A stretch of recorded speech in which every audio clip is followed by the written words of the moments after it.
सीधा कुरामा स्वागत छ। म कृष्ण तिमल सिन्हा।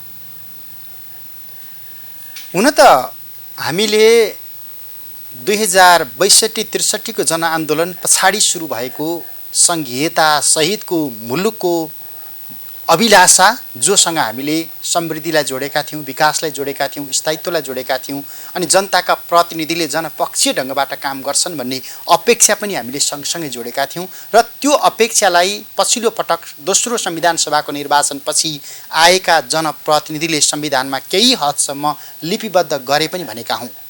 केही हदसम्म यस मानेमा कि दलहरू स्वयंले भनिराखेका छन् यो सम्झौताको दस्तावेज हो, सम्झौताको संविधान हो। सम्झौताको दस्तावेज नै सही। त्यही संविधान कार्यान्वयनका क्रममा 3 तहको निर्वाचन सम्पन्न भएको 3 वर्ष बितेको छ अनि पछिल्लो आवधिक चुनावबाट चुनिएर आएका जनप्रतिनिधि विशेष गरी सङ्घीय संसद अन्तर्गतको प्रतिनिधि सभाको आयु अझै 2 वर्ष हामीसँग बाँकी नै छ। 2 वर्ष बाँकी छँदै गर्दा प्रतिनिधि सभा सरकारले विघटन गरेको छ अनि प्रतिनिधि सभा विघटन भए सँगसँगै सङ्घीयता केका लागि चाहियो, स्थायित्व र विकाससँग यसलाई जोड्न नमिल्ने रहेछ, धर्मनिरपेक्षता केका लागि चाहियो, बहुसङ्ख्यक हिन्दू रहेछन् अनि गणतन्त्र किन चाहियो। राजा सिरपेज लगाएका थिए, राष्ट्रपति सिरपेज नलगाएका भए भूमिका त त्यस्तै देखियो नि। यस्तै टिप्पणी प्रशस्तै सडकमा हुँदै गर्दा आज हामी सङ्घीयतालाई विकाससँग जोडेर हेर्न खोजिराखेका छौँ। स्थानीय शासन मामिलाका विज्ञ, सङ्घीयताका विज्ञ अनि विश्लेषक प्राध्यापक डाक्टर प्रेम शर्मा आज हामीसँग संवादमा हुनुहुन्छ। स्वागत छ डाक्टर साहब। धन्यवाद। हामीले संवादका क्रममा मुलुक सङ्घीय संरचनामा जाँदै गर्दा सङ्घीयतालाई विकाससँग जोडेर हेऱ्यौँ। अब सङ्घीयता आयो र सङ्घीयताको सफल कार्यान्वयन भनेको मुलुकको समृद्धिसँग गएर जोडिन्छ, विकाससँग गएर जोडिन्छ, जनताको सपनासँग गएर जोडिन्छ भन्यो। तर यो 3 वर्षको अवधिमा हामी फर्केर हेरेर सङ्घीयताको समीक्षा गऱ्यौँ भनेदेखि हामीले सङ्घीयतालाई स्थायित्व, विकास र समृद्धिसँग जोड्न सक्यौँ कि सकेनौँ? पहिलो कुरो त तपाईँले जुन प्रश्न गर्नुभयो यो सङ्घीयतालाई विकाससित सम्बन्ध छ भन्ने अर्थले ल्याइयो भन्नुभयो। पहिला कुरा त यसमा मेरो अलिकति फरक अब्जर्भेसन छ, मेरो सोचाइ छ, हेराइ छ, दृष्टिकोण छ।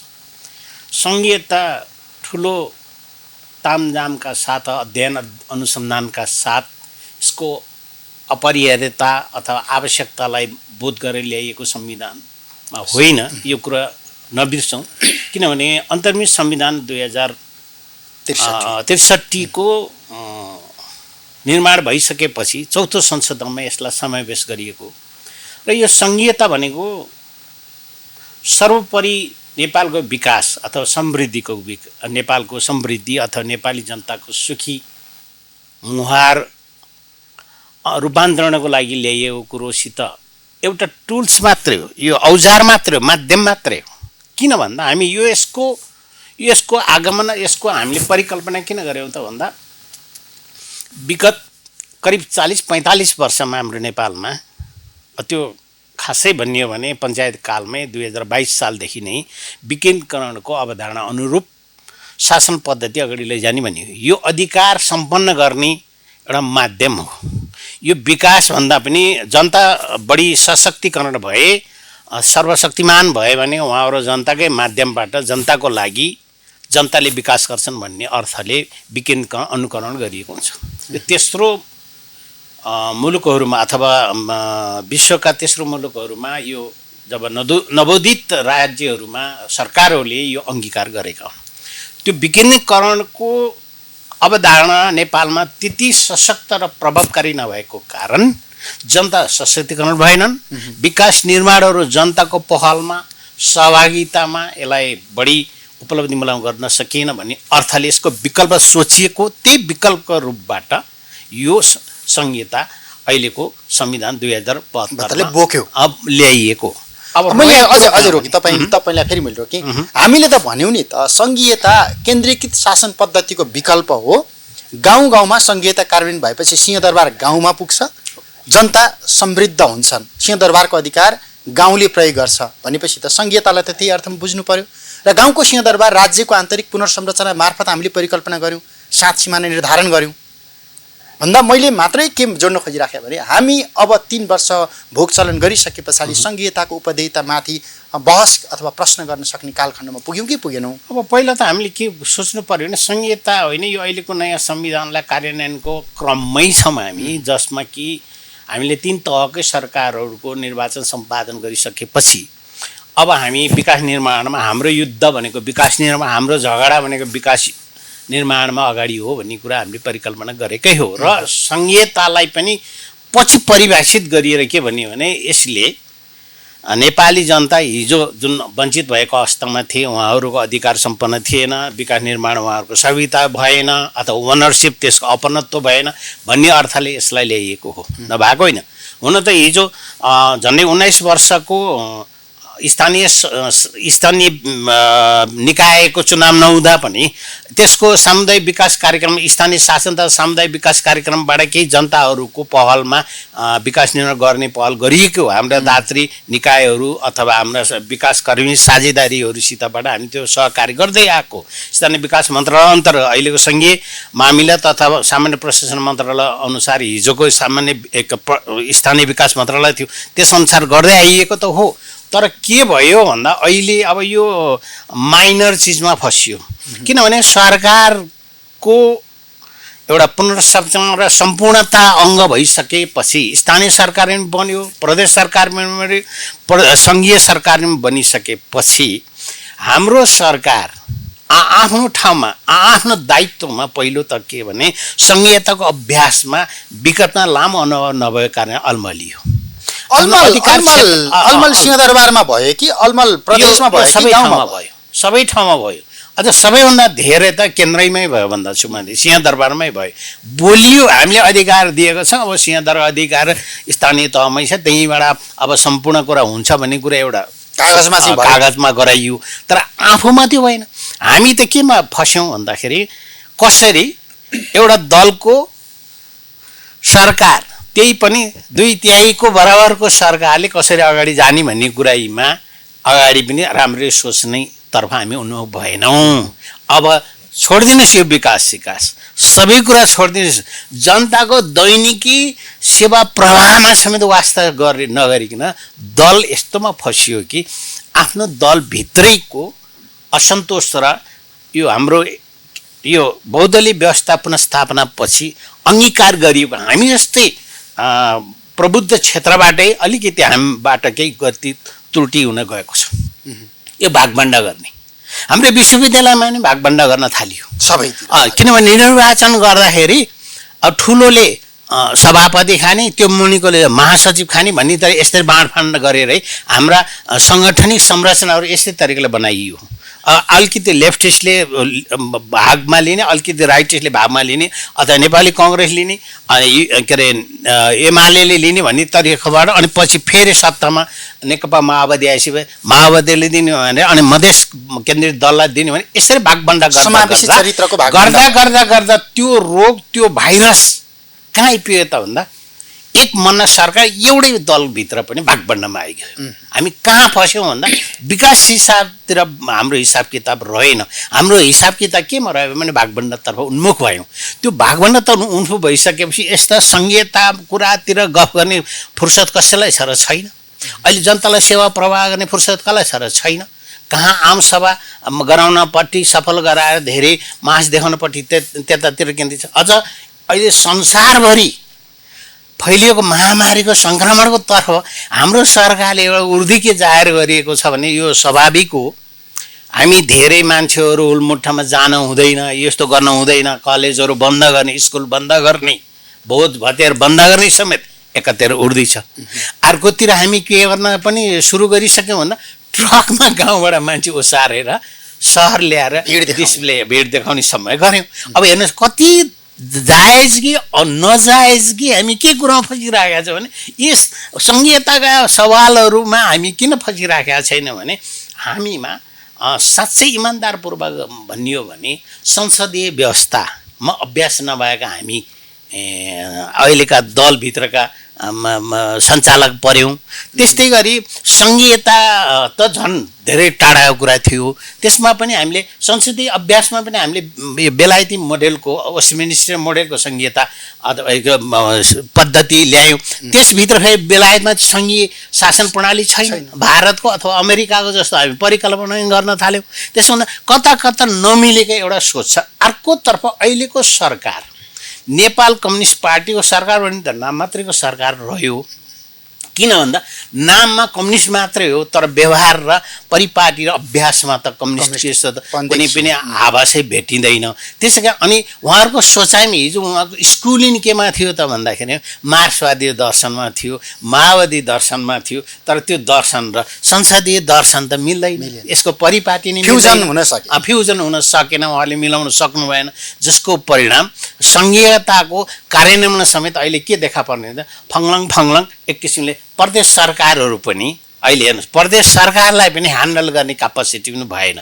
त्यसै कारण अहिले त मलाई कता कता लाग्छ 2015 सालको संसदीय अभ्यासको सुरुमै जुन व्यवस्था तुइयो अथवा त्यो व्यवस्थालाई डिजल्भ गरियो, त्यति गरियो भने यदि छोडेको भयो भने सायद हामीले त्यसलाई ह्यान्डल गर्न सकिन, शासन गर्न सकिन भने यस्तै अहिलेको सरकारले जस्तो स्याक गरेर अथवा अहिलेको संसदलाई विस्थापन गरेर आफ्नै तरिकाले अगाडि बढ्ने हो कि बढ्थ्यो होला कि भने जस्तो कुड बी भन्ने जस्तो भइसक्यो। त्यसो हुँदा अहिले पनि हामी के भइरहेको छ भने शासन पद्धतिको मूल्य र मान्यता यसको हाम्रो आदर्श भने एकातिर रह्यो।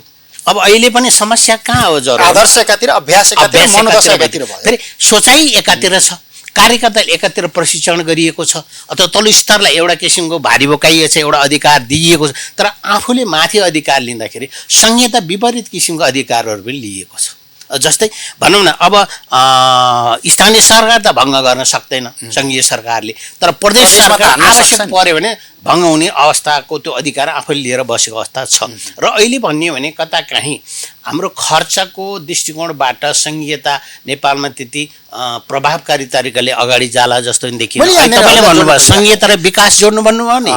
अब विकास कहाँ गयो त? आफ्नै समस्या उन्मुख भयो, इन्ट्रोभर्टिभ भित्री आत्मपरक हुन गयो कि बाहिरी हुनुपर्ने आत्मपरकतिर गइदियो। त्यसै कारणले विकास निर्माणका कुराहरूमा यो स्थानीय सरकार नै अधिकार सम्पन्न छ, तर उहाँको क्यापासिटी बिल्डिङ अथवा उहाँहरूको क्षमता अभिवृद्धि गर्ने, त्यो क्षमता अभिवृद्धि भन्नाले दुईवटा, एउटा मानव स्रोत साधन सम्बन्धी मानव पुँजीको विकास गरिदिने, दोस्रो भौतिक पूर्वाधार बनाइदिने। मानव संसाधनभित्र कर्मचारी दिन सकेका छैनौँ, बजेट दिन सकेका छैनौँ, कर्मचारी दक्षता हुन पर्यो छैनौँ, नाम तोक्न सकेका छैनौँ। किन स्थानीय संहिता मेयर साहबहरू अथवा पालिकाका प्रमुखहरू अथवा अध्यक्षहरू अधिकारबाट सम्पन्न छन्,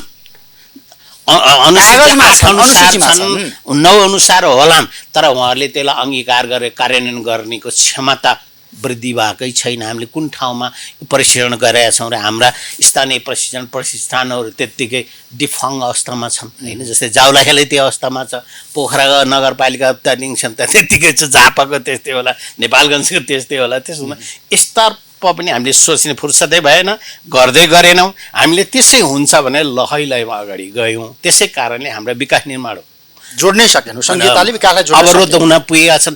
अब अर्को कुरो, डरलाग्दो कुरो यहाँ के देखिराखेको छ भने तपाईँले हेर्नुभयो भर्खर अहिले 6 महिनाको 6 मास अर्धवार्षिक समीक्षा बजेटको खर्चको समीक्षा गर्दा 14 पोइन्ट समथिङ 15% पनि खर्च भएको अवस्था छैन पुँजीगत खर्च भने।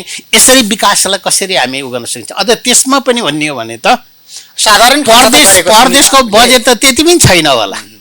त्यसै कारण हेर्नुहोस् यो अवस्थामा हामी गुज्र्यौँ। त्यसमा सङ्घीयताको संरचनाभित्र हामी अभ्यस्त हुनुपर्ने कुरोको विषयमा एक त हाम्रा कर्मचारी अभ्यस्त थिएनन्, हाम्रा नेतृत्व त त्यसमा अभ्यस्त थिएनन्, त्यसै लहैमा ल्याइयो भन्दछु म। त्यसै कारणले अर्को संसदीय व्यवस्थाको अभ्यासमा सङ्घीयता ल्याएर जुन मिसाउँदाखेरिमा हामीलाई ठुलो बुझ हुन गयो, त्यसै कारण हामी अगाडि बढ्न सकेनौँ। त्यसै कारण जनताका जल्दा बल्दा सवालहरू सम्बोधन गर्न सकेनौँ। जनतालाई कसरी सशक्तिकरण गर्ने हो, अधिकार सम्पन्न गरेर मात्रै पनि भएन कागजी, तिनीहरूलाई व्यवहारमा कसरी अगाडि लैजान सक्ने, उहाँहरूलाई छुट्याएर पठाइएको बजेट कसरी खर्च गर्ने हो भन्ने कुरो योजना तर्जुमा अथवा उठान, योजना उठानदेखि त्यसलाई कार्यान्वयन गर्नेदेखि अनुगमन गर्नेदेखि त्यसको गुण निर्धारण गर्नेदेखि लिएर फरफारा गर्नेदेखि सार्वजनिक सुनवाई गर्नेदेखि यावत कुरामा समेत अहिले त्यस्तो अभ्यास छैन। अनि ठेकेदारी तन्त्र भयो, उपभोक्ता समय पनि ठेकेदारी तन्त्रमा गइदियो। त्यसै कारण यस्ता कुराले गर्दाखेरिमा यसको रिगोरियस भन्छु, मैले त्यही भएर संघीयता बोझ हो भनेर भनेदेखि अहिले तपाईँले भनिराखेका अहिले हाम्रो खर्चको दृष्टिकोणबाट संरचनाको दृष्टिकोणले संघीयता बोझ भयो। अब यसलाई छिटो छरितो बनाउने हो भने केन्द्र सरकार अथवा सङ्घीय सरकार स्थानीय सरकार मात्रै राखिदिए भइहाल्छ। अब अहिले त प्रदेश सरकारको नजिकै फेरि एउटा जालोमा मोतीबिन्दु पनि छ, त्यो समन्वय समिति, जिल्ला समन्वय समिति छ, हुन त त्यसको कुनै अर्थ छैन, सार्थक पनि छैन होइन। त्यही पनि यस्ता चिज राखेर संरचना मात्रै राखेर काम छैन। जस्तै अहिले संवैधानिक आयोगहरू थुप्रै छन् नि त, नियुक्ति नभइकन बसिया भने त्यत्रो पदहरू खाली भएर अब आवश्यकता उन्मुख हुनु पऱ्यो क्या, आवश्यकता अनुसार संस्था हुनु पऱ्यो, आवश्यकता अनुसार हाम्रो सरकारी अङ्गहरू हुनु पर्यो। तपाईँको भनौँ न यहाँ उपआन्द्रो छ भने काटेर फाल्छ नि त डाक्टरले पनि, त्यो कामै छैन भने फाल्न पऱ्यो। त्यस्तो कुरा छाँटकाँट गर्न पऱ्यो। तर हाम्रो सरकारमा रहेका दलहरूले पनि संविधानमा संशोधन गरेर अहिले अभ्यासको क्रममा देखा परेका कुराहरूलाई कसरी समाधान गर्यो र अगाडि लैजाने भन्ने कुरामा पनि उहाँहरूको भएन। र जनताले त आफ्नो तर्फबाट पहल गरेर विकास निर्माणमा संलग्न छन्। प्राप्त भएको बजेटलाई राम्रा जनप्रतिनिधिले सदुपयोग गरेको नि भेटिन्छ, तर धेरैभन्दा धेरै 51% जति भए पनि भन्छु म धेरै उपयोग गरिराखेको, अधिकतम प्रयोग र अधिकतम फाइदाको उन्मुख गरिराखेको मैले पाउँदिनँ। अब यहाँनिर जस्तो सङ्घीयताका कारण जे जति राटोहरू देखिराखेका तपाईँले उजागर गर्नुभयो नि, त्यही राटोलाई देखाएर सिङ्गो जोत्नेहरूलाई पनि दोष दिने, जोत्ने गोरुलाई पनि दोष दिने, अनि होइन यो कामै छैन भनेर त्यसलाई उजागर गरेर फालिदिने हो कि हामीले त्यो राटो मेट्न सक्ने ठाउँहरू बाँकी छन्? किनकि अहिले एकदमै संहिताको आवश्यकता र औचित्यमाथि बहस हुँदै गर्दा प्रधानमन्त्री स्वयंले पनि प्रश्न उठाइराखेको अवस्था हामीले सुनेका छौँ। प्रधानमन्त्रीका कार्यक्रममा मुख्यमन्त्रीहरू आउन छोडिसकेको अवस्था छ भने त्यो तिक्तता बढिराखेको छ नि। तिक्तता काट गर्ने र यो आफ्नै दलभित्र गुट उपगुटका कुराहरूको विषयमा चर्चा गर्न चाहन्न, किन उहाँहरूका कुराहरू सडकमा छन्, सबैले देखिराखेका छन्, सबैले त्यसमा थाहा पाइरहेको कुरालाई त्यो गोप्यता कुनै पनि छैन। तर मलाई त कता कता एउटा अप्ठ्यारो के लागिराखेको छ भने भन्न अप्ठ्यारो छ। हामी जस्तो प्राविधिक क्षेत्रमा यो स्थानीय सरकार सञ्चालनका क्षेत्रमा केही अनुभव बटुलेको मान्छेको लागि र प्रजातान्त्रिक संस्कार पद्धतिमा अभ्यास भएका त्यही सम्बन्धी विधामा हामी पढे लेखे गरेका व्यक्तिहरूको लागि यो संहिता मात्रै होइन, संसदीय शासन प्रणाली नै सञ्चालनमा हाम्रा दलहरू असक्षम रहेछन् क्यारे। त्यसै कारणले ल 2/3 अधिकार पाए पनि मलाई केही काम लागेन, ल लैजाऊ भन्ने कुरो, किन मैले चलाउन सकिनँ भनेर छोडिदिए जस्तै भयो कि। जस्तै पहिलो त त्यत्रो प्रजातन्त्र पुनर्स्थापना भनेर ल्याइएको 46-47 सालको आन्दोलनमा गिरिजाबाबुले 5 वर्ष नभइकन पाएकै हो, प्रयोग गरिदिनु भयो, दुरुपयोग गरिदिनु भयो भन्छु। त्यसपछि गएर फेरि त्यसैलाई फलोअप गर्दाखेरिमा अब ठुलो दलको नेताले फेरि मनमोहनको सरकारले नै त्यसलाई फेरि त्यसले गरेको थियो, मैले किन नगर्ने भन्ने तरिकाले त्यो प्रयोग भयो। अनि त्यसलाई फेरि अदालतले आफ्नै तरिकाले व्याख्या विस्तार गर्यो। त्यसपछिको सरकार फेरि शेरबहादुर त्यही सरकारको शेरबहादुरजीले पनि अब मैले सकिने यो शासन पद्धति अगाडि चलाउन, किनभने संसदीय व्यवस्थामा हामी असफल रहेछौँ कि भने जस्तो तरिकाले फेरि जनताको नासो जनतालाई फर्काए भनेर तत्कालीन राजाले भने जस्तै उहाँले फेरि लगेर राजालाई दिनुभयो, किस्तीमा हालेर बुझाए। अब फेरि आज त्यही दिन हो है, माघ 19 अझ हो त्यही दिन पर्यो। अझ धेरैले त भन्छन् त्यो राजाले कु गरे, के को कु गर्ने त्यस्ता राजाले कु गरेको भन्छौँ। त्यस्तो राजाले त बरु बुद्धि भएको कि नभएको मोर प्रजातान्त्रिक अप्रजातान्त्रिक राजा त पुनर्स्थापना समेत गर्यो। झन्डै डिजल भएको सञ्चालन पुनर्स्थापना, अहिलेको दलले पुनर्स्थापना गरौँ न, दल नसकेर 2 पटक चुनावको मिति सारेर संसद। अनि अहिलेको सरकारले पुनर्स्थापना गर्न सक्ला अथवा ठिक छ, अहिले अदालतले फैसला गरे पनि चुनावमा जाम भने अथवा चुनाव जान सम्भव छैन भने तर फैसला गर्यो भने पनि अदालत पुनर्स्थापना गर्न सम्भव भयो होला अथवा पुनर्स्थापना गरे स्थिति के होला। त्यसै कारण भयावह स्थिति छ। अर्काले देखाएको कुरा पनि हामी अनुकरण गर्न नसकिरहेको अवस्था छ नि त। अहिलेको दलहरूले केही कुरा राज संस्थाले हिजो पञ्चायतको त म भन्दिनँ, राज संस्था संवैधानिक राजतन्त्रले अनुकरण गरेका कुराहरू समेत नजरअन्दाज गरियो कि। र यो चिजलाई हामी यस्तो तरिकाले दुरुपयोग गर्दैछौँ, यस्तो गरेछ हामीसित त्यो ह्यान्डलिङ गर्ने सञ्चालन गर्ने हामीसित कलै छैन कि सिपै छैन कि अनुभवै छैन कि भन्या जस्तो देखा परिराखेको छ। त्यसो हुँदाखेरिमा हाम्रो केही समयलाई अब हाम्रो भविष्यको विकास निर्माण र यो सङ्घीय संरचना लोकतान्त्रिक अथवा गणतन्त्रात्मक लोकतान्त्रिक अथवा धर्मनिरपेक्षको राज्यको परिकल्पना जुन हामीले गरेका छ हाम्रो निर्देशक सिद्धान्त, त्यो सिद्धान्तलाई साँच्चै नै सही तरिकाले अगाडि कार्यान्वयन गर्नमा निकै प्रश्नवाचक चिन्हहरू खडा भइरहेको। त्यो जस्तो तपाईँले भने जस्तै बहसै भएन, 62-63 को आन्दोलनमा उठेकै थिएन। अन्तरिम संविधानको पहिलो संशोधनमा बल्ल बल्ल उपेन्द्र यादवहरूले माइतीहरूको मण्डलामा अन्तरिम संविधान जलाइसकेपछि संघीयता हामीले हाल्नु पर्ने रहेछ भने गिरिजाबाबुले सम्झौता गरेर हालिदिएको अवस्था हो। चुनावमा जान मनाइदिनको लागि सबैलाई चुनावमा सम्हाल्नको लागि भन्दा अब अहिले हामी त्यो कोर्स करेक्सनको दिशामा गइराखेका छौँ कि क्या हो, तपाईँलाई के लाग्छ? अब यो यस्तो हामी आवश्यकतालाई महसुस गर्दैछौँ। यो अहिले संविधानमा के पर्ने खालको महसुस भइरहेछ जस्तै भनौँ न, महसुस भइराख्यो नि त। संसदीय प्रणालीमा प्रधानमन्त्रीको एउटा प्रेरोगेटिभ राइट हुन्छ कि संसद विघटन गर्ने। त्यो प्रोभिजन त यिनीहरूले अड्काएर राखे, त्यो बन्द गरेर राखे। त अहिले त अहिलेको संविधानमा बन्द भयो, व्यवहारमा देखियो। व्यवहारमा चाहिए रहेछ नि त, हुँदो रहेछ त गरिदियो त। कहाँबाट गऱ्यो? आश्चर्य। यो थन्डरबोल्ट फ्रम द स्काई भने जस्तो आकाशबाट बङ्ग पारिदिए जस्तो छप्पड फाड्के दिए त भन्ने त देखा पर्यो। त्यसै कारणले आवश्यकता बोध भएको छ कि। अनि अहिले अर्को समावेशी भन्छौँ हामीले। समावेशी भने के हो? कुनै पनि सङ्घ संस्था र उद्देश्यमा सहभागी हुने अंशियारहरू, हिस्सेदारहरू, यो राज्यलाई सञ्चालन गर्ने हिस्सेदारहरू को हुन् थाहा पाउनु परेन। त्यसको चाहिँ अब राजतन्त्रको पनि कुरा आउला। राजतन्त्रको पनि पृष्ठभूमि त केही होला नि त। त्यो 240 वर्ष योगदान केही योगदान होला नि त। त्यसलाई पनि सम्झनु पर्ने स्थिति समेत देखा पर्यो कि जस्तो भएर अहिले सडकमा त्यो आवाज पनि आएको देखा पर्दछ, होइन र? अनि अर्को हामी कस्ता अलिकति गैर जिम्मेवारी कुरा गरिराखेका छन्। सडकबाट सदन पुनर्स्थापना गरिदिन्छौँ भन्ने कुरा अदालतप्रति अवहेलना गरेको हो कि जस्तो पनि लाग्दछ। अथवा कुनै पनि संस्थापट्टि सञ्चालकहरू, राज्य सञ्चालकहरूको विश्वास नभएको हो कि भन्ने जस्तो पनि देखा पर्छ। त्यसै कारण यस्ता अन्यको स्थितिबाट हामी अगाडि गयौँ भने यी सञ्चालकहरूले के मात्रै कुरा गर्न बाँकी नराख्लान् भन्ने तरिकाले हामी कुनै अनुमान गर्न impossible is not impossible in Nepal भन्ने जस्तो उन्मुख हामी छौँ। असम्भव भन्ने कुरो नेपालमा केही पनि असम्भव देखिएन कि। अब जस्तो त्यही कोर्स करेक्सनकै कुरामा हामी संघीयतातिर प्रवेश गऱ्यौँ, तर अब हुँदा धर्मतन्त्रसँग धर्मनिरपेक्षतातिर जोड्न खोजिराखेका जस्तो देखियो। प्रधानमन्त्री केपी शर्मा ओली एउटा धर्मनिरपेक्ष राष्ट्रको प्रधानमन्त्री, कार्यकारी प्रमुख, पशुपतिनाथ हिन्दूहरूको आस्थाको केन्द्र, त्यहाँ गएर बत्ती बाल्नुहुन्छ, त्यहाँ गएर सुनको झलरी हाल भनेर 30-35 करोड रुपियाँ ठाउँको ठाउँ लेखेर दिनुहुन्छ। अब यो तपाईँले त्यो खालको त्यो तहमा हामीले बाटो बिराएका रहेछौँ भनेर त्यो आएको मनोगत एक खालको आवश्यकता बोध, आत्मआलोचना हो, आवश्यकता बोध हो, चाहिँदो रहेछ नि त। त कम्युनिस्टको फिलोसफीमा त यो धर्म त अफिम हो भनेर भन्नुहुन्थ्यो नि त हिजो, होइन र? उहाँले समाजलाई बुझिराख्नु भएको छ, कार्यकर्तालाई त्यही भन्दै आउनु भएको होइन। अनि अहिले त्यो पशुपति जानु पर्छ, यो राजेन्द्र पाण्डेलाई सोध्नु होला न, अर्को क्याम्पको व्यक्तिलाई।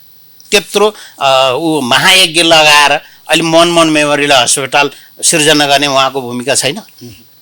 के रहेछ त? अफिम रहेछ कि केही चिज, त्यो अस्त्र रहेछ कि माध्यम रहेछ त धर्म? राजेन्द्र पाण्डे सोध्नुहोस् त उहाँलाई, मलाई भन्दा उहाँलाई थाहा होला नि। सु वेयर नोज वेयर द सु पिन्चेस, उहाँले त्यो गरेर देखाउनु भयो नि त।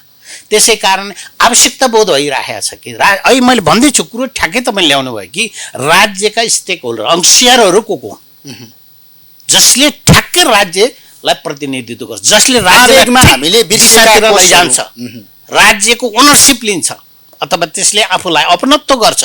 यो मेरो लगानी, यो मेरो हो भन्ने भन्दछ।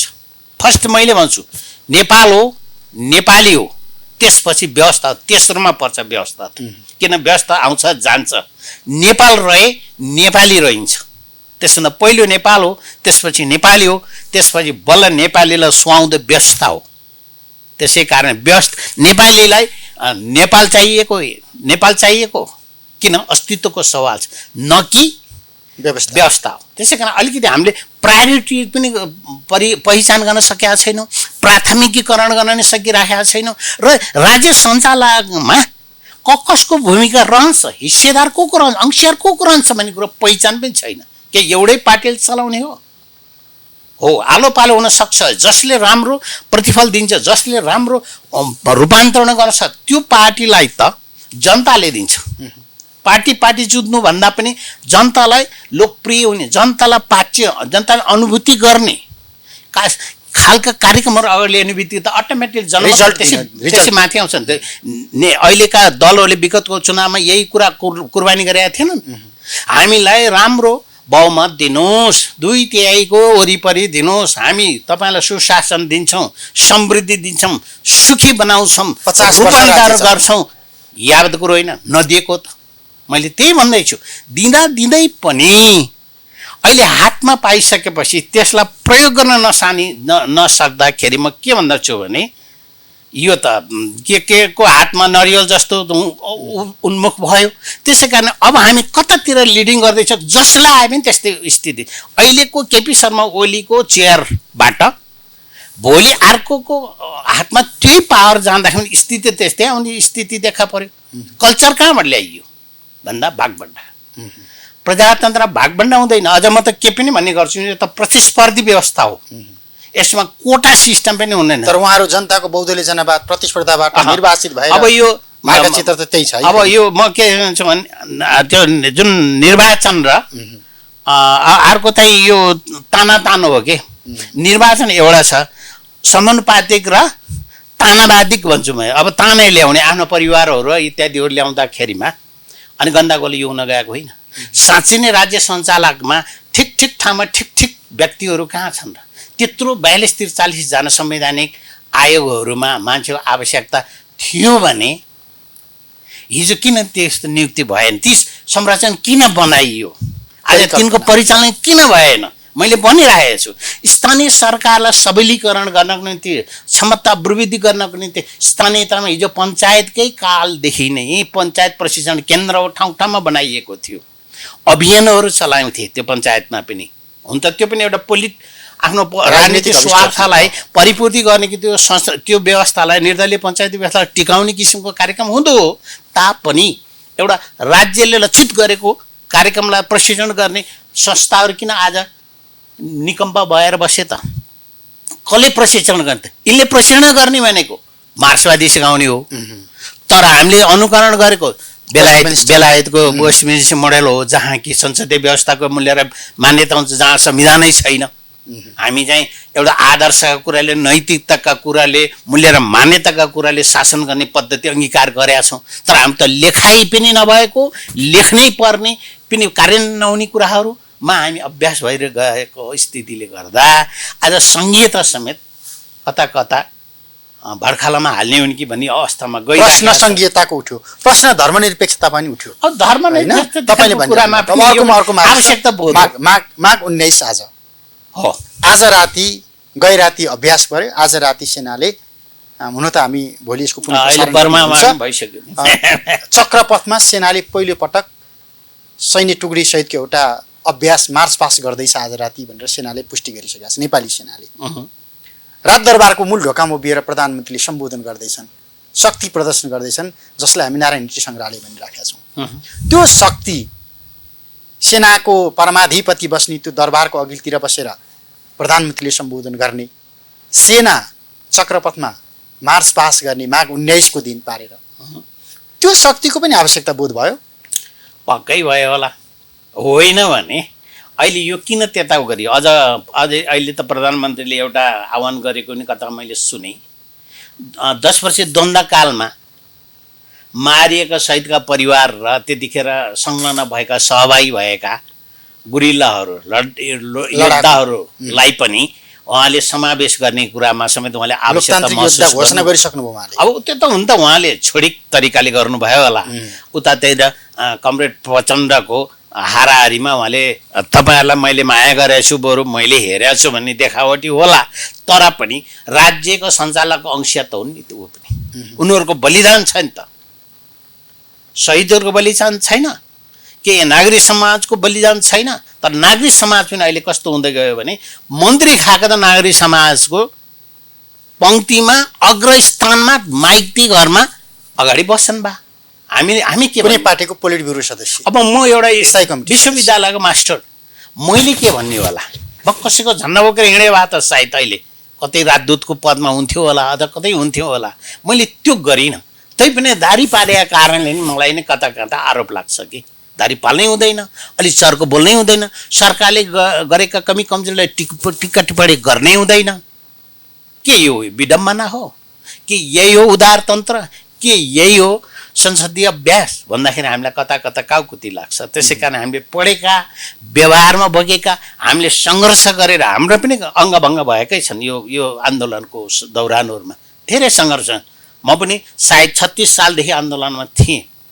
पछि आएर मलाई त वाक्क लगाइसक्यो, आखिर केही पनि हुने देखिनँ। त्यसपछि मलाई त्यस्ता भएन, वित्तीय त होइन, तर धेरै म सक्रिय हुने सम्भव मैले आफूलाई पाइनँ। त्यसै कारण अब उमेरका कुरा पनि हुन्छ, लगानीका कुरा पनि हुन्छ। हामीले झन्झा उठाएनौँ कि चुटाइ खाएनौँ कि के ढुङ्गाइ के बोकेनौँ कि यावत गरेनौँ।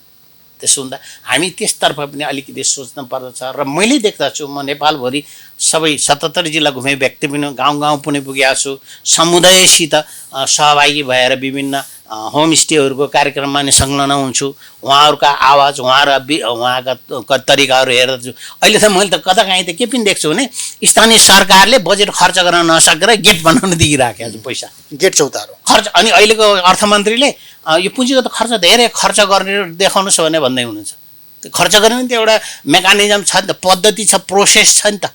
त्यो नआएर जथाभावी खर्च गरिदिने, बाँडिदिने, त्यसरी त भयो नि, विकास त हुँदैन त्यसरी। मैले राज संस्थातिर जोडिराखेको थिएँ। अब त्यसको अपरिहार्यता र आवश्यकता किन महसुस होइन, राज संस्थाको मैले भने छोटोमा भन्नु पर्दाखेरि राज संस्थाको आवश्यकता कस्तो हो त भन्दा नमिनल आवश्यकता हो म भन्छु त्यो कुराको। के भने हिजोको नेताले पनि त्यो कुरो गर्थे, जस्तै गिरिजाबाबुले गर्थे। अब हिजो संवैधानिक राजतन्त्र थियो 47 सालको संविधानमा, तर उसको दारा नाङ्रा सबै निकालिसकेको एउटा संस्था मात्रै थियो के। अहिलेको जस्तो राष्ट्रपति संस्था थिएन, त्यो सम्मानितै खालको मानिन्थ्यो त्यो बेलामा नि। त्यतिखेर राजतन्त्रको भूमिकालाई सम्भवतः उसले गर्दैन थियो, कसैले कुरा काट्दैन थियो। तर अहिले त कुरा काटियो त। हिजो रुकमागत कटुवालको विषयमा रामबाण यादवका कुरा काट्नपट्टि लाग्यो। अहिलेको फेरि यो केपी शर्मा ओलीको सरकारको कदमपट्टि फेरि अहिलेका सम्मानित राष्ट्रपतिपट्टि धेरै टिका टिप्पणी गर्न थाले। यति टिका टिप्पणी गर्न सक्न लाग्यो कि मलाई पनि लाज लाग्छ त्यो पदमा म कुनै आसीन हुन गए पनि मैले त्यस्ता शब्द मैले बेहोर्नु पर्ने जस्तो मलाई लाग्दैन। के अपराध छ र? त्यो अपराधको भागीदार हुने किसिमको मैले क्रियाकलाप गर्नुपर्ने स्थितिमा म पुगेँ भने मेरो के अस्तित्व होला र? त्यो संस्थाको गरिमालाई समेत हामीले नजरअन्दाज गर्दै गयौँ। त्यसै हुँदा यस्तै तरिकाले नजरअन्दाज गर्दै गयौँ भने विकास र तपाईँले सोधेका सङ्घीयताको बिचमा तालमेल आउँदैन।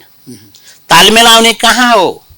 जनता जब सक्षम हुन्छन्, जनता जब सशक्तिकरण हुन्छ, जनताको हातमा शासनको पद हुन्छ। तर जनताले त जनताले त दिएको त 5 वर्षको अधिकार तिमीहरूलाई दिए है भने फेरि के सवाल लिएर जाने? तपाईँहरूले मलाई हराउनु भयो भन्न पनि मिलेन। 5 वर्ष नभए किन आयो भन्दा हामी प्रश्न तेर्साउँदा हामीले उत्तर के दिने हो? भोट माग्न जाँदा बडो गाह्रो स्थिति छ त। हामी संसदीय अभ्यासमा हामीले थोरै भएकोले पनि सदन विघटन गर्ने भयो, 2/3 बराबरले सदन विघटन। यो त खेल भयो त होइन र? अब यो संसदीय व्यवस्थाभित्र हामी खेल्नै नजानेका हौँ कि भने जस्तो होइन। खेलाडीकरण भए हाम्रो अहिलेको संविधान वास्तव भन्यो भने बाहिरबाट जस्तो भए तापनि भित्र पनि केही त्रुटिहरू छन्, नभएको होइन। जस्तै निर्वाचन प्रणाली त्रुटिपूर्ण छ। यसका धेरै प्रावधानहरूमा पुनर्विचार गर्ने, पुनर्लेखन गर्नुपर्ने, संशोधन गर्नुपर्ने पर्याप्त ठाउँहरू छन्। तर संविधान त यो यस्तो हो कि सबभन्दा उपयुक्त संविधान हो, सबैभन्दा गुज्रेको संविधान हो, किनभने यो संविधानले कर्मै गरेन। राज्य सञ्चालकलाई यसले केही दिएन, यस्तो मात गर्न सक्ने प्रिभिलेज लुपहोल्स दियो भने अन्तिम हो नि। यो कागजमा लेखेर मात्रै पनि नहुने रहेछ नि। हुँदैन मित्र, कागजमा लेखेर त गोलमेडा खान हुन्थ्यो। 7 दशकमा 7-8वटा संविधान त फटाकै हो नि त। अब यो सहित हामी 6वटा त फालिसक्यौँ, अब 7औँमा छौँ हामी। तर हामी यो हामीले बुझेन, हाम्रै छिमेकी मुलुकबाट, भारतबाट नै सिकेनौँ। 47मा ड्राफ्ट भएर तय भएको संविधानलाई 49मा लागू गरेको संविधानमा अहिले 125 भन्दा बढी संशोधनहरू भएर एउटै संविधानमा निर्वाध तरिकाले भारत त्यत्रो प्रजातन्त्र, ठुलो प्रजातन्त्रको सङ्घीय संरचनाको सरकार अथवा मुलुक चल्दैछ भने हामी कतिचोटि यो संविधान च्याप्दै फाल्दै नयाँ बनाउँदै गर्ने के तात्विक कुरो त्यसैमा संशोधन गर्न सकिँदैन। महेन्द्र राजमाले रोग मार्ग भनेर हुन्छ र? कुनै बेलामा राखेर एउटा तनसाले राखेछ अरे, ल सोधिदिनुहोस्। रत्न पार्क कुनै त्यसले राखेले अहिले फुलमती मार्ग राखेर के अरे पार्क भनेर राखेर हुन्छ र? कुनै बेलामा राख्यो अरे। तर आवश्यकताको आधारबाट हुनु पर्यो, औचित्यको आधारबाट हुनु पर्यो। त्यसलाई कसरी हामी जस्टिफाई गर्ने हो भन्ने कुरामा हुनु पर्यो कि जे कुरा यी हामीले 62-63 को जनआन्दोलन पछाडि बिगारेका अथवा बाटो बिराएका भनिएका बस नगरिकन अङ्गीकार गरिएका यी 3वटा विषयमा करेक्सन भयो भने चाहिँ हामी सही बाटोमा जान्छौँ। हामीले बिराएका बाटोहरू भनेको के हो भने सानो स्पेस दिएर भए पनि राजतन्त्रको केही समय त्यसको निरन्तरतालाई केही समय राखियो हुन्छ, केही छैन। जस्तै थाइल्यान्डमा के लगाएको छ र, डेनमार्कमा के लगाएको छ र, होइन केही त्यसले केही भ्यामवर्त गरेको छैन, हस्तक्षेप त गरेको छैन। सबै कुरो फुकालेर राखेर एउटा सोकेसको जस्तो राख्न के फरक पर्छ? दोस्रो कुरा, हामी नेपालीहरू अत्यन्त हामी हिन्दू संस्कृति पूर्वीय सभ्यता व्यस्त रहेछौँ। अब जब 21-22% हिन्दू मात्र लेखेका भरे त्यसैका हाँगा बुद्धिज्म, सिख, जैन यी पनि त्यही हिन्दूका धर्मका शाखा हुन् भने हामी त 90% माथि भएको देशलाई एक किसिमले पर्यटकीय दृष्टिकोणले मेरो आँखाले हेर्न भने राम्रो गन्तव्य पनि हुनसक्छ, धार्मिक गन्तव्य हुनसक्छ। रियादै हो यो जेरुसलमै हो, नेपाल पनि एउटा हिन्दूहरूको जेरुसलम हो, यो रियाद हो हिन्दूहरूको। त्यो किसिमले हामी यसलाई अगाडि विस्तार्न सकिँदैन। यहाँ कुनै धर्मलाई रोकटोक गर्ने कुरो छैन, आफ्नो आफ्नो धर्ममा निर्वाध तरिकाको हुन्छ। तर गन्तव्य गर्दैमा के फरक पर्छ? अस्ति देख्नु भएन जो बाइडेनले बाइबलमाथि हात राखेर शपथ खाए त? किन नि त्यस्तो रहेछ त? अरू मुसलमान देशमा पनि मुस्लिम रिपब्लिक हुनुपर्छ भनेर लेखिया हुन्छ नि त, कोरानै सुन्छन् भने होइन भने यहाँ चाहिँ त्यो राख्ने के फरक पर्ने हो र? त्यसका कारणले अरूलाई कुण्ठित गर्नु भएन, वञ्चित गर्नु भएन, कसैको धर्ममा अतिक्रमण गर्नु भएन। नत्र भने निर्वाध तरिकाले सनातन चलिआएको धर्मलाई सबैको फुलबारीको रूपबाट अगाडि बढाउँदा के फरक पर्छ र? संघीयता चाहिँ कसरी व्यवस्थापन गर्ने? अब त्यो धर्मनिरपेक्षताको स्पेस दिउँ बस, ल स्पेस दिउँ। संघीयता के गर्ने? संघीयताको विषयमा पुनर्विचार गर्नुपर्छ। ठाउँमा प्रिके सलामी होइन, यो संघीयतामा राम्रो तरिकाले विचार गर्नुपर्ने स्थिति के छ भने यो प्रदेश सरकारको उपस्थितिलाई गम्भीर तरिकाले सोच्नुपर्छ। होइन भने यो प्रदेशको सरकार कस्तो भयो भने औजार भयो, यो सङ्घीय सरकार औजार रूपबाट छ। अब यसको टिकाउ, यसको आयु सबै उनीहरू आफैले आफ्नो औचित्य पुष्ट गर्न सकेनन्। अब अहिले भनौँ न एक ठाउँमा भनौँ न 1 नम्बर प्रदेश र 3 नम्बर प्रदेशमा अहिले अविश्वास प्रस्ताव दर्ता भइराखेको छ, तलमाथि होस् त के हुन्छ? स्थिति गम्भीर हुँदै जान्छ। त्यो अधिकार अझै अहिलेको खड्ग प्रसाद ओली केपी सरकारसित 2टा गोली बाँकी छ, ती प्रयोग हुँदैनन् भन्ने कुरा कसले विश्वास गर्छ र? जे पनि हुन सक्ने सम्भावनाको स्थितिमा हामी गुज्रिरहेका छौँ भने अझै पनि मर्ता क्या नै कर्ता। अब यहाँ त के हो र? विकास अन्त्यमा संसद भङ्ग भए सँगसँगै बिस्तारै हामी ती बिग्रिएका बाटाहरू करेक्सन गरेर अगाडि जाने कोर्समा पनि गइराखेका जस्तो लाग्छ, भलै केपी शर्मा ओलीको सनकका कारण। अब आउने सरकारले पहिला कुरा संविधानमाथि विचार गर्नुपर्छ। पहिलो अब आउने सरकार त आउँछ, त्यो सरकारले पहिला हाम्रो संरचनामा के त्रुटि भयो यसमा संशोधन गर्न पर्ने, यसमा मिलाउनु पर्ने कुरो त्यता सोच्नु पर्यो। त्यसपछि हाम्रो आवश्यकता अनुरूप यहाँका अंशीदारहरूलाई सबैलाई समावेश गर्ने गरी अगाडि जाने सोचतर्फ हुनुपर्छ र यो व्यवस्थाको दिगोपन हुन्छ, सबैको रूपान्तरण हुन्छ। यही हो, नत्र टिक्दैन, नत्र गाह्रो छ। हुन्छ, समय र सम्वाद रहेन। धन्यवाद। प्राध्यापक डाक्टर प्रेम शर्मा, समग्रतामा हामीले सङ्घीयता सहितको मुलुक, गणतन्त्र सहितको मुलुक, धर्मनिरपेक्षता सहितको मुलुकमा 3 वर्ष यता यो संविधान कार्यान्वयनको अभ्यास पनि हेऱ्यौँ, तर अभ्यासको क्रममा धेरै समस्याहरू देखिए। अहिले पछिल्लो समयमा हामीले अङ्गीकार गरेका यी 3वटा मूलभूत एजेन्डा, जसलाई 62-63 को जनआन्दोलनको उपलब्धि भनिन्छ, तर यी 3वटै एजेन्डा 62-63 को जनआन्दोलनमा कतै पनि उठेका विषय थिएनन्। अन्तरिम संविधान संशोधनका क्रममा प्रवेश गराइयो, जसले मुलुकको स्थिरतामा पटक पटक प्रहार गरिराखेको अवस्था छ। अनि भनिँदैछ कतै वर्तमान सरकारले संसद भङ्ग गरिसके पछाडि त्यति बेला बिगारेको बाटो अब सच्याउन खोजिराखेको पो हो कि, जुन प्रश्न यति बेला बालुवाटारतर्फ तेर्सिएको छ। अनि केपी शर्मा ओलीका पछिल्ला गतिविधि र अभिव्यक्तिले यसलाई सङ्केत पनि गरिराखेको छ। समग्रतामा के यी प्रणालीहरू जुन हामीले अङ्गीकार गऱ्यौँ ती सही थिए अथवा गलत थिए, अथवा हाम्रा चालकहरू गलत भएका कारण हामी यो दुरअवस्था भोगिराखेका छौँ? यही विषयमा केन्द्रित थियौँ। प्राध्यापक डाक्टर प्रेम शर्मालाई फेरि पनि धन्यवाद दिन्छु। क्यापिटल टेलिभिजन हेर्दै गर्नुहोला। नमस्ते।